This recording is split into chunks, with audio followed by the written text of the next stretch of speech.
Matagumpay na naagaw ng SSS Kabalikat ang second spot sa standings laban sa defending champion AFP Cavaliers sa nalalapit na pagtatapos ng second round eliminations ng UNTV Cup Season 10.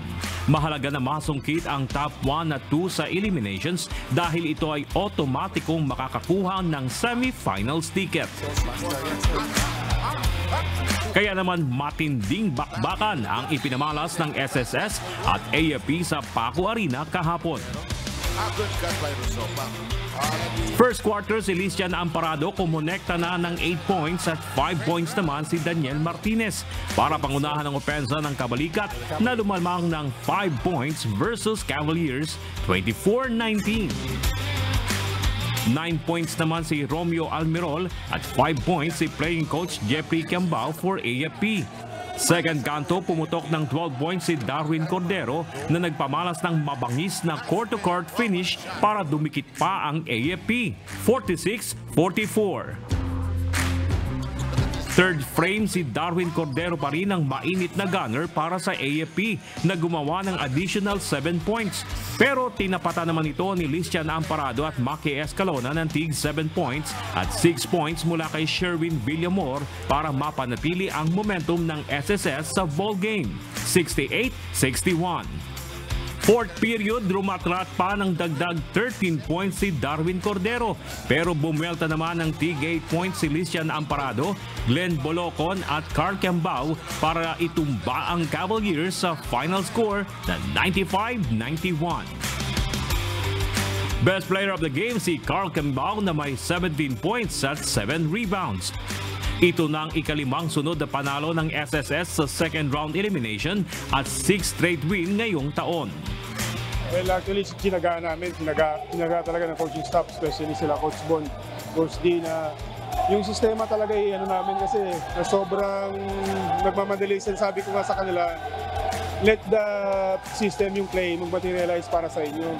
So, going back to practice tomorrow, ganun pa rin, may-mayin pa rin kasi may time na gusto nilang soloin Sino-shortcut Sabi ko wag shortcut. Saka yun lang yung puso ng mga SSS boys. Medyo gusto talaga manalo. Medyo hindi kami pinalad ngayong araw, no? Ang dami kasi namin lapses sa depensa. So hindi nagkakatugma yung namin, yung depensa namin. Pangit yung depensa, ang ganda ng opensa. Ang game plan lang naman namin dyan sa SSS, dumipensa kami talaga. Although ngayon, yung SSS, iba compare mo sa mga nakaraan season. Well prepared, bago well competitive ngayon yung team. So yun lang, ang lang namin, ang dami namin lapses sa depensa.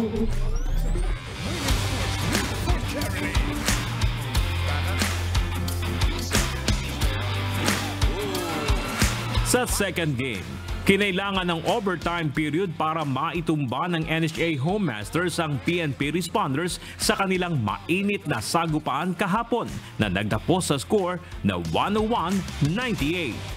Ipinamalas naman ng PNP Responders ang kanilang determinasyon na manalo laban sa NHA hanggang sa tumunog ang buzzer. Subalit mas nanaig ang tibay ng Home Masters sa pangunguna ng big man na si Marvin Mercado na kumabada ng 26 points, 21 boards, 3 dimes at isang steal. Nagambag naman si Alvin Vitug ng 32 points at tig 11 points si Rod Basalio at Antonio Lustestica. Tila nasayang naman ang 32 points ni Anton Tolentino para sa PNP, 17 points ni Rolly Serrano, 12 points ni Richard Villanueva at 11 points ni Gilly Aniban. Medyo wala sa focus Ang easy basket na ginagawa ng kalaban. So sabi ko nga sa kanila, hindi natin pwedeng mag-overconfidence dyan. Kailangan natin trabahuin yan. Luckily, trinabaho nila sa dulo.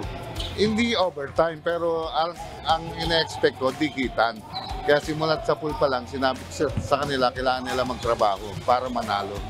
Hindi ibibigay ng PNP na ina-silver platter yan. Kailangan trabahuin nila yan. Game plan namin yung pakuha namin yung ball screen na namin pull up kasi hindi naman yung naging bentahe din namin kaya nakastay kami sa game Outside shot namin dahil Kung titingnan, ang hirap lumihap kay Mercado, lalaki niyan. Ayun lang kami, outside shot. Well, yung defensive stop namin, kaya kami nakarecover dun sa game. Tapos yung rebound, points of turnover nila, nakakuha kami ng advantage. Pero eventually, yung offensive rebound nila, doon kami nahihirapan talaga. Dahil sa panalo, umakyat sa 7-3 win-loss record ang NHA na nasa ika-4 na pwesto. Habang nanganganib namang magpaalam na sa liga ang PNP na may 4-6 win-loss record at nasa ika-9 sa standings.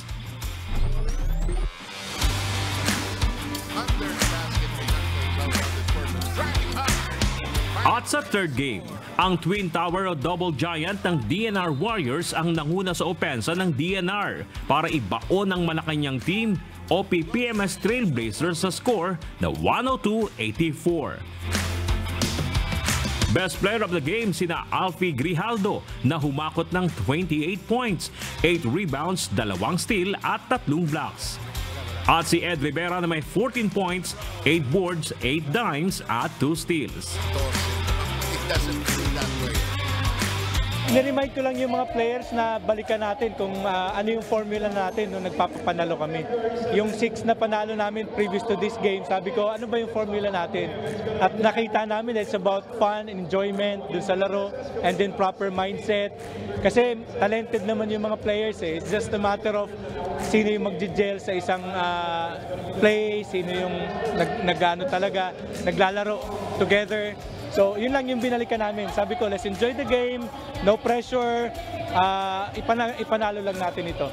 Do your best, yun lang yung sinabi ko sa kanila. Enjoy lang namin yung game, tapos kung nanalo sana kami, baka may chance pa. Wala, talagang hindi kinaya. Nawala na naman, no? Kasi may mga trabaho nga yung karamihan. Nung first game namin ng 2014, mahaba yung ano namin, almost 2 weeks kaming bago magka-game. Naging problema, hindi kami nakapag-practice kahit isa. Tapos yung mga sumunod, puro halos lahat naging busy yung players. Kaya yung program na nasa isip ko sana, hindi namin nagawa. Kaya medyo parang nag-back to zero kami nung second round. Nasa ika-5 pwesto ngayon ng DNR at sigurado ng aabante sa next round. Habang ang Trailblazers naman ay nasa ika-10 pwesto at nanganganib ng ma-eliminate sa liga.